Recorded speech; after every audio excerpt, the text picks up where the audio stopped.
Bonjour à tous, j'espère que vous allez super bien. Actuellement, mes élèves de quatrième année qui font CAP sont en stage. Vous allez voir partout dans les villes, là, dans des petits ateliers, ils sont en train de pratiquer, ils sont en train de s'exercer. Entre-temps, ceux de l'enseignement général sont en train de se préparer pour les fêtes. Pour ceux qui sont un peu rusés, sont dans des répétitions. Au courant de l'année, ils passent le temps à faire uniquement les répétitions. Par contre, ceux de l'enseignement technique font les TP, ils font la pratique. Ils sont actuellement en stage. Je les tiens chaque jour ici dans des stages pratiques. En fin d'année, ils vont présenter le concours d'entrée en seconde technique, seconde F23. Certains qui ont eu le bac, le BPC vont également postuler pour ce concours d'entrée en seconde F23. Ils vont réussir. Et là, ils peuvent se mettre à niveau dès ce moment-là.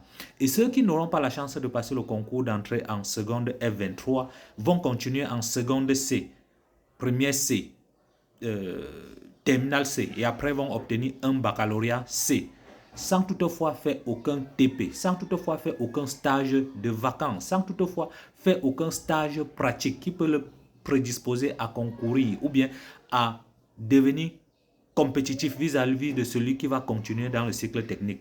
Par contre, de l'autre côté, celui qui est parti en seconde F23 va aller en première. Et en première, il fera un stage de vacances. Ils iront en stage. Lorsque je dis stage, c'est que à la fin, ils auront une note. L'entreprise va noter les notes de l'élève dans un relevé qui va servir dans sa moyenne de fin d'année. Et après, il fera un examen pratique de probatoire technique. Il va réussir, aller en terminale. Il va également faire une épreuve pratique. Il va braver la pratique. Et en même temps qu'il fait la pratique, il ira encore en stage.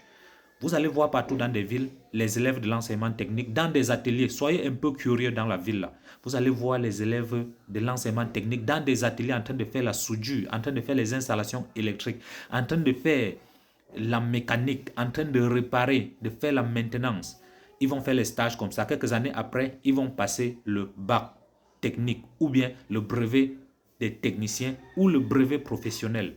Là, vous avez d'une part celui qui a fait l'enseignement général, bac CD.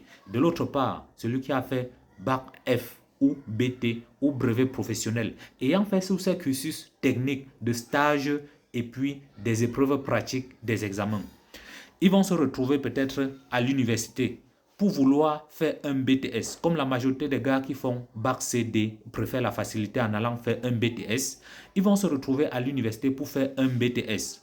Celui qui a le bac CD, celui qui a le bac technique ou brevet de technicien. Et puis en BTS, c'est un cycle qui leur prépare pour perpétuer les enseignements qu'ils ont vus en BT, brevet des techniciens. Comme son nom l'indique, brevet des techniciens supérieurs. Ça veut dire que leur niveau augmente.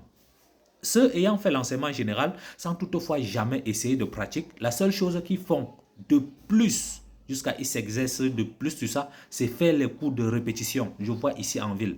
La plupart des temps, c'est le cours de répétition. Et durant le cours de répétition, les seules choses qu'ils font, c'est faire des mathématiques. Ils vont se retrouver en BTS. On va les évaluer c'est une épreuve nationale dont on vient composer en fin d'année. Même si tu ne valides pas certaines matières, tu peux venir, tu as un crédit quelque part, ça vient compléter, ça te fait valider. Chose qui n'est pas le cas en DUT.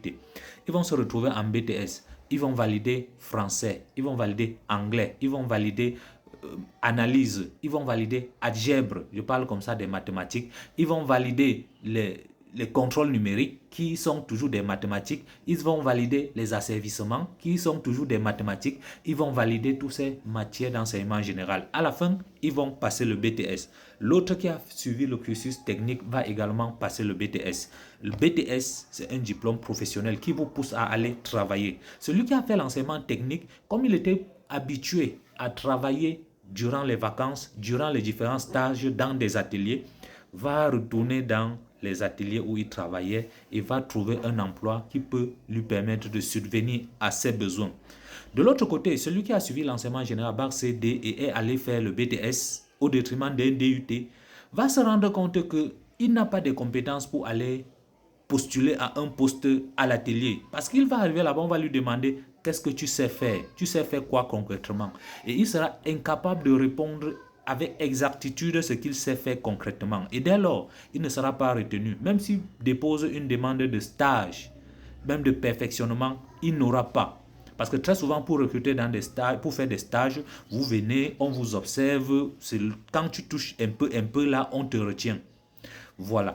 Et puis, lorsqu'il n'aura pas la chance d'avoir un stage de perfectionnement ou bien de quelque chose, les enseignants qui les ont tenus en BTS vont leur conseiller de continuer leur cycle en licence professionnelle. D'autant plus que ce sont ces mêmes enseignants qui leur tiennent encore en licence. Plus ils vont s'inscrire en licence, plus ils auront de quoi, ils auront ça. Ils vont aller encore s'inscrire en licence professionnelle.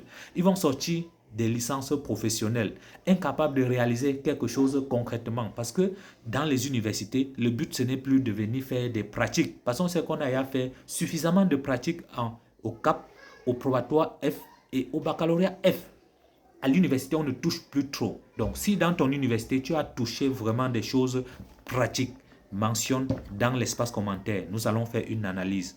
Maintenant, ceux-là vont aller faire licence. Ils vont sortir licenciés. Après, ils vont aller dans des emplois, ils vont chercher, ils sont incompétents, on ne va pas trouver. Ils vont même demander les stages de perfectionnement afin d'apprendre avant de devenir peut-être compétitifs quelques années après. On ne va pas les retenir.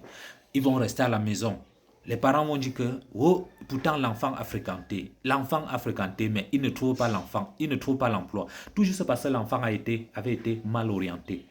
L'enfant qui a fait bac CD est fait pour perpétuer des études qui vont lui permettre d'avoir un cycle un peu long et devenir ingénieur. Au cours de ces cycles longs, on le forme depuis la base. Lorsque je dis ici un cycle long, si un enfant passe le bac CD, plutôt que d'aller faire directement un cycle professionnel qui ne lui est pas destiné, il suit un cycle long qui va lui permettre de commencer les formations depuis la base.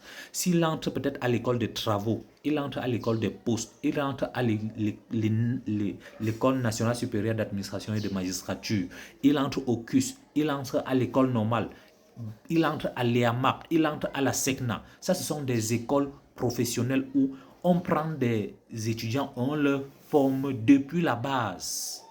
Ce n'est pas comme le BTS, qui veut dire brevet des techniciens supérieurs, qui est destiné à ceux qui ont brevet de technicien. Brevet de technicien, c'est un diplôme qu'on obtient au lycée. Et après le brevet de technicien, tu peux aller au supérieur, prendre un brevet de technicien supérieur pour te différencier de ton frère qui n'est pas allé à l'université.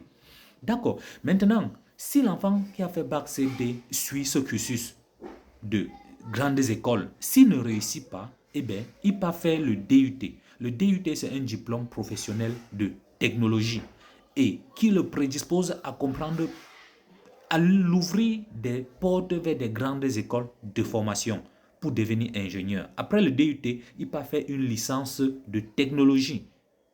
Mettez-moi dans l'espace commentaire si vous connaissez la différence entre licence de technologie et licence professionnelle. Il y a une très grande différence. Même au niveau des coûts de formation, il y a une très grande différence.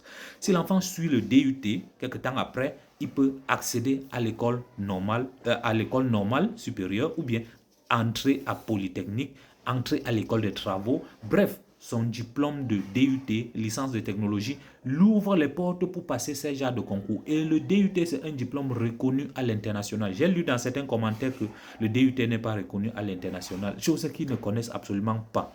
Vous allez me dire que bon, si le bac CD suit le BTS et après, s'il ne trouve pas l'emploi, il peut faire la licence de technologie.